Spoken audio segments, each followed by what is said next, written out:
और आपको बताएं राज्यवर्धन राठौड़ राजस्थान की सीट से छोटवाड़ा से चुनाव लड़ रहे हैं, वो इस वक्त आगे चल रहे हैं। और अलग अलग शहरों के जो ट्रेंड्स हैं वो भी आप देखिए। ग्वालियर में कांग्रेस पार्टी आगे चल रही है इस वक्त भाजपा से, जबलपुर में बीजेपी 4 पर, कांग्रेस पार्टी 2 पर। कमलनाथ की हम बात कर रहे थे, इस वक्त छिंदवाड़ा से आगे चल रहे हैं इस वक्त कमलनाथ। बुधनी से शिवराज सिंह चौहान इस वक्त आगे चल रहे हैं। चुनाव में उन्होंने पूछा था मैं चुनाव लड़ूं या नहीं लड़ूं, बुधनी से ही चुनाव लड़ूं या नहीं लड़ूं, और बाद में यह भी पूछा कि मुख्यमंत्री बनूं या ना बनूं। 2 सीटों के 2 के जवाब तो मिल गए। जब सौरभ बड़े बड़े लीडर्स चुनाव जीत रहे होते हैं तब पता चलता है कि फाइट बड़ी क्लोज है। अगर वन साइडेड इलेक्शन होता है तो फिर ये बड़े बड़े लीडर्स हारते हैं। नरोत्तम मिश्रा जैसे कि दतिया से पीछे चल रहे हैं, नरोत्तम मिश्रा पीछे हैं इस वक्त। इसमें कोई बहुत आश्चर्य की बात नहीं। देखिए पिछला चुनाव भी अगर 2018 का देखेंगे तो नरोत्तम मिश्रा बहुत कम मार्जिन से 3-3.5 हज़ार वोटों से जीते थे, और इस बार उनके चल रहा था कि दतिया से नरोत्तम मिश्रा हारेंगे। नरोत्तम मिश्रा ने चुनाव के एक दिन पहले अमित शाह की वहाँ रैली भी करवाई थी, और जिस तरह का उनका कार्यकाल रहा है और संगठन में और दतिया में खासतौर से जिनका जो विधानसभा का क्षेत्र है वहाँ की जनता उनसे बहुत नाराज़ थी। तो इस बार पहले भी कहा जा रहा था कि नरोत्तम मिश्रा के लिए बहुत मुश्किल होगा दतिया से जीतना। ट्रेंड उसी की तरफ जा रहे हैं। मुझे लग रहा है इस बार मुश्किल है नरोत्तम मिश्रा का वहाँ से जीतना। लेकिन तेलंगाना में जो आ रही है रुझान, उसमें हम देख सकते हैं कि 61 कांग्रेस के खाते में लगभग राघवन हाफ मार्क क्रॉस कर लिया। यही बड़ी खबर है। तेलंगाना में जो जादुई आंकड़ा होता है सरकार बनाने वाला, उसके ऊपर देखिए इस वक्त चल रही कांग्रेस पार्टी। 60 सीटें चाहिए तेलंगाना में सरकार बनाने के लिए, और रुझानों में सही, लेकिन कांग्रेस पार्टी उसके आगे जा चुकी है। 61 सीटों पर इस वक्त तेलंगाना में कांग्रेस पार्टी आगे चल रही है। तो बड़ी खबर है, तेलंगाना में बड़ी जीत की और बढ़ती हुई कांग्रेस पार्टी इस वक्त दिखाई दे रही है। मुमकिन है सरकार बड़ी आसानी से बना ले अगर ये रुझान आगे तक कायम रहते हैं तो तेलंगाना से कांग्रेस पार्टी के लिए बहुत अच्छी खबर इस वक्त दिखाई दे रही है। वैसी खबर छत्तीसगढ़ से भी है, जहां कांग्रेस पार्टी आधे जो हाफ वे मार्क है 46 का, उसके काफी ऊपर इस वक्त दिखाई दे रही है। 54 सीटों पर आगे चल रही है। तो छत्तीसगढ़ और तेलंगाना कमोबेश जो सर्वे की दिशा थी उसी की बिना पर चलते हुए दिखाई दे रहे हैं। आगे छत्तीसगढ़ में कांग्रेस सरकार बनाने की ओर, और तेलंगाना में भी कांग्रेस पार्टी ऐसा लगता है कि सरकार बनाने में कामयाब हो जाएगी। तो ये 2 राज्य हैं जहां बड़ी साफ स्थिति दिखाई दे रही है। लेकिन राजस्थान और मध्य प्रदेश दोनों में टक्कर इस वक्त चल रही है, बराबर की टक्कर है। राजस्थान में तो कुछ नहीं कहा जा सकता, 96 पर दोनों पार्टियां बराबर। बीजेपी मध्य प्रदेश में थोड़ी बढ़त बनाकर चल रही है, और वो गैप भी अब धीरे धीरे कम होता जा रहा है। राहुल जी देखिए, बड़ा इसमें सिग्निफिकेंस है कि मालवा न्यूयॉर्क का जो पूरा इलाका है उसमें जिस तरह के ट्रेंड्स हैं उसमें दिखाई दे रहा है कि पहले भी अगर मैं बोलूँगा कि बीजेपी की वहाँ पे जो दिक्कतें मालवा न्यूयॉर्क में थी वो मुझे नहीं लगता कि वो कोई रिजॉल्व होने जा रही है। और दूसरी तरफ ग्वालियर और चंबल का हमने पूरा जिक्र किया। ऐसे में ग्वालियर और चंबल में ये माना जा रहा था कि जब ज्योतिरादित्य सिंधिया जो हैं वो बीजेपी के साथ आए तो ये माना जा रहा था कि हो सकता है कि उनके जो समर्थक हैं या उनको जो वोट देते हैं वो शायद बीजेपी में शिफ्ट नहीं होगा। वहाँ पे जो ट्रेंड आ रहा है उसमें ये दिखाई देता है कि ऐसा हुआ नहीं है। जो कांग्रेस जो वोट जो कांग्रेस को मिलता था वो बीजेपी के साथ शिफ्ट नहीं हुआ। उधर ये भी बात सामने आई थी कि जो ज्योतिरादित्य सिंधिया जिन लोगों को वो जो टिकटें मांग रहे थे उनको जिस तरह से टिकटें नहीं दी गई, शायद वो भी कहीं ना कहीं इस चुनाव में असर दिखाएगा। लेकिन राहुल, आपने जिक्र किया क्योंकि ग्वालियर रीजन और जो भिंड का रीजन आता है ये माना जाता है हमेशा से कांग्रेस का गढ़ रहा है।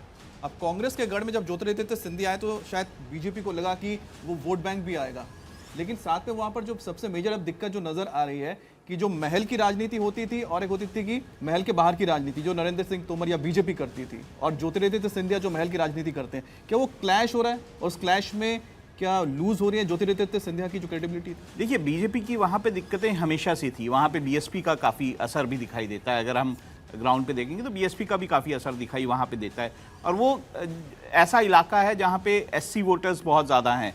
तो ये सारा जो कम्बिनेशन वहाँ पे है उसमें बीजेपी हमेशा से ये उनको लगता था कि वो शायद बहुत अच्छा नहीं कर पाएंगी, इसीलिए नरेंद्र सिंह तोमर जो हैं उनको वहाँ पे लेके गए, उनकी ज़रिए कोशिश की गई। लेकिन मुझे शुरू से ही जब मैं ये कहता था कि मध्य प्रदेश में चुनाव जो है वो क्लोज रहेगा, तो इन्हीं सब बातों को लेकर मैं ये कह रहा था कि इन कारणों से शायद ये रहेगा कि ये क्लोज है। राकेश सिंह देखिए आगे चल रहे हैं मध्य प्रदेश से।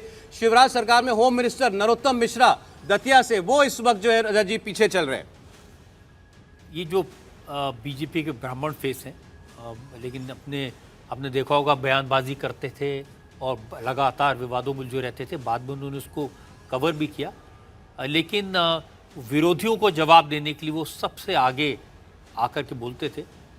और कांग्रेस का आप देख ही रहे थे, उसने 2 बार उम्मीदवार बदला नरोत्तम मिश्रा के खिलाफ और राजेंद्र भारती को उतारा है।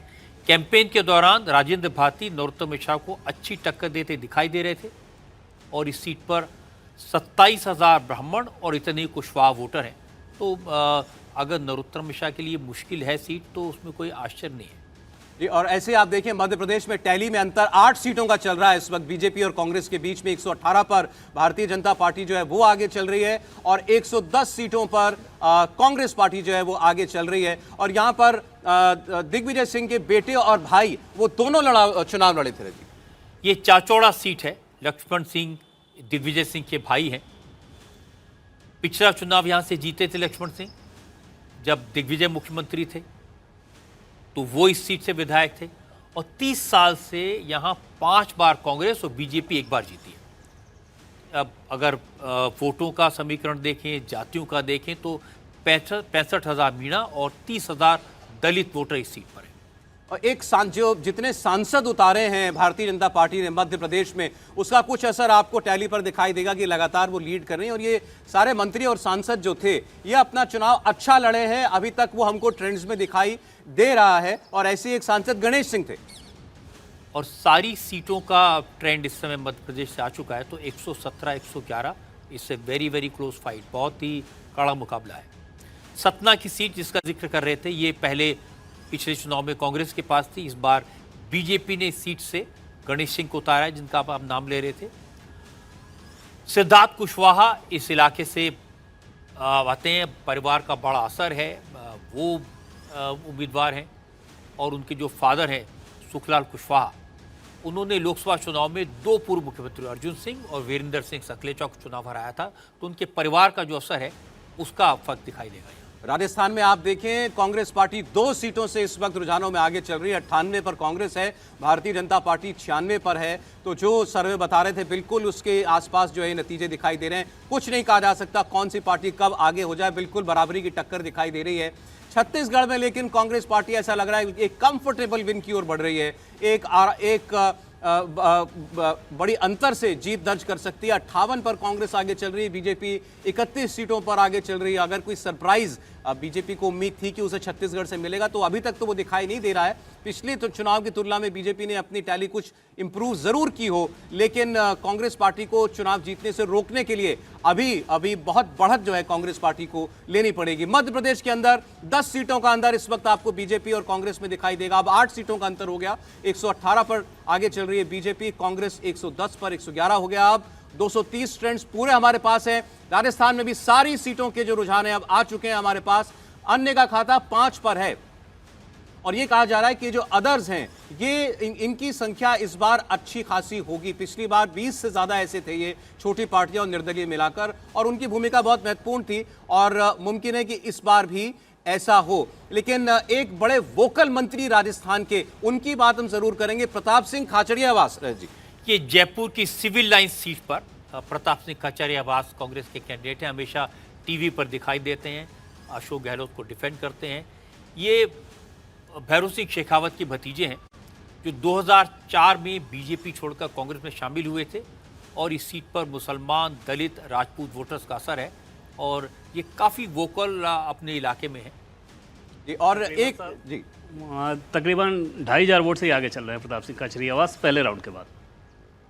पहले राउंड के बाद 2,500 वोटों से लीड कर रहे हैं प्रताप सिंह खाचरियावास। अब एक और आपको इंपॉर्टेंट सीट के बारे में बताते हैं। तिजारा की सीट है राजस्थान की, जहां से बाबा बालकनाथ, ये सांसद हैं बीजेपी के, इनको चुनाव के मैदान में उतारा गया था। कुछ लोग इनको छोटे योगी भी कहते हैं क्योंकि ये उसी परंपरा से आते हैं संन्यास की जिससे योगी आदित्यनाथ आते हैं। और ये भी ये मुस्लिम बहुल इलाका है सौरभ, और अलवर और उसके आसपास के इलाकों में ये जो बाबा हैं बालकनाथ, इनकी अच्छी पकड़ है, इसीलिए उनको उतारा गया और कि पूरा हिंदू वोट एक साथ इनकी तरफ आ जाए, पोलराइज हो जाए, इसलिए इनको उम्मीदवार बनाया गया। देखिए राजस्थान में अचानक बीजेपी ने बढ़त हासिल की है। अब 104 पर भाजपा और 90 पर कांग्रेस पार्टी है।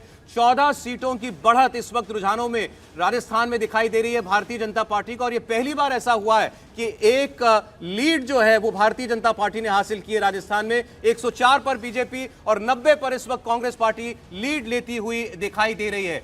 लगातार हम बात कर रहे हैं बड़े नेताओं की सीटों की, तो किरोड़ी लाल मीणा ये एक बड़े नेता भारतीय जनता पार्टी के चुनाव में इस बार। ये सवाई माधोपुर सीट से बीजेपी के उम्मीदवार हैं, राज्यसभा के मेंबर हैं, लेकिन मजबूत हैं, अब आगे चल रहे हैं। मीणा बहुल ये सीट है, मुस्लिम वोटर भी काफ़ी अच्छी खासी तादाद में है। 2018 में कांग्रेस ने ये सीट जीती थी 25,000 के मार्जिन से, और किरोड़ी लाल मीणा है, उन्होंने इसको अच्छा मुकाबला बना दिया। सौरभ, जब वीआईपी सीट की बात हो रही तो एक और इंटरेस्टिंग जो अपडेट मुझे मिल रहा है वो गजवेल से है। गजवेल में इटाला राजेंद्र जो बीजेपी के उम्मीदवार कड़ी टक्कर दे रहे हैं। पहले राउंड की वोटिंग खत्म हो चुकी है और जो केसीआर का जो लीड मार्जिन है वो 300 वोटों से भी कम है। आप अंदाजा लगाइए कितनी क्लोज फाइट वहां पर हो रही है। कामारेड्डी में जैसा हमने आपको बताया, रेवंत रेड्डी से वो पहले से ही पीछे चल रहे हैं। दोनों ही सीटों पर लगता है इस बार केसीआर की मुश्किलें बढ़ने वाली। तो अगर केसीआर खुद मुश्किल में है तो पार्टी का हाल तो समझा जा सकता है। आप देखिए बीआरएस 44 पर आगे, कांग्रेस 62 पर इस वक्त आगे चल रही है। सेटबैक अगर किसी को दिखाई दे रहा है तो केसीआर को दिखाई दे रहा है। इन चारों चुनाव में 88 सीटें थी, 44 पर आगे चल रहे हैं, ये बहुत बड़ा सेटबैक है। और अगर कांग्रेस को कहीं बहुत बड़ा फायदा है तो वो तेलंगाना में है। तेलंगाना की टैली एक बार फिर बता दें आपको, 62 पर कांग्रेस आगे चल रही है। बीआरएस और एआईएमआईएम को जोड़ भी दे तब भी वो कांग्रेस से बहुत पीछे दिखाई दे रही है। कामारेड्डी सीट से जैसा कि अभी राघवन भी कहे थे, केसीआर पीछे चल रहे हैं, रेवंत रेड्डी आगे चल रहे हैं। बहुत प्रबल उम्मीदवार हैं मुख्यमंत्री के, क्योंकि अब जब रुझानों में बहुमत मिलता हुआ दिख रहा है मीनाक्षी तेलंगाना में कांग्रेस को, तो अब इस बात की चर्चा भी शुरू हो गई होगी अंदर खाने की मुख्यमंत्री कौन बनेगा। बीजेपी के लिए आप देखिए रुझानों में 6 सीटों पर बीजेपी आगे चल रही है। 3 सीटों पर सांसद जो हैं उनके वो उतरे हैं मैदान में, वो तीनों आगे चल रहे हैं। उसके अलावा जो हुजूराबाद की सीट है, इटाला राजेंद्र जो बीआरएस से अब बीजेपी के नेता बने हैं, उम्मीदवार बने हैं, वो आगे चल रहे हैं। घोषा महल से राजा सिंह जो बहुत प्रो हिंदुत्व लीडर माने जाते हैं, वो आगे चल रहे हैं। इसी तरह से जो 6 सीटें बीजेपी को उम्मीद है कि ये लग रहा है कि टैली थोड़ी सी बीजेपी की उम्मीदों से भी ज्यादा है, क्योंकि यहाँ तो योगी जी की रैली भी राजा सिंह के साथ हमने देखी थी, वो रैली कराई गई थी। लेकिन सर, कामारेड्डी की सीट, कामारेड्डी ये जो सीट है केसीआर की सीट है, इस पर रेवंत रेड्डी चुनाव लड़ रहे हैं, जो इस समय वहाँ कांग्रेस के सबसे बड़े लीडर हैं। पीसीसी चीफ बनने के बाद बड़ा चैलेंज उन्होंने दिया है और हमेशा ये कहते थे कि भाई कांग्रेस केसीआर से डरती है, मुकाबला नहीं करती, बीजेपी पर छोड़ दिया। इस बात को रेवंत रेड्डी ने तोड़ा है।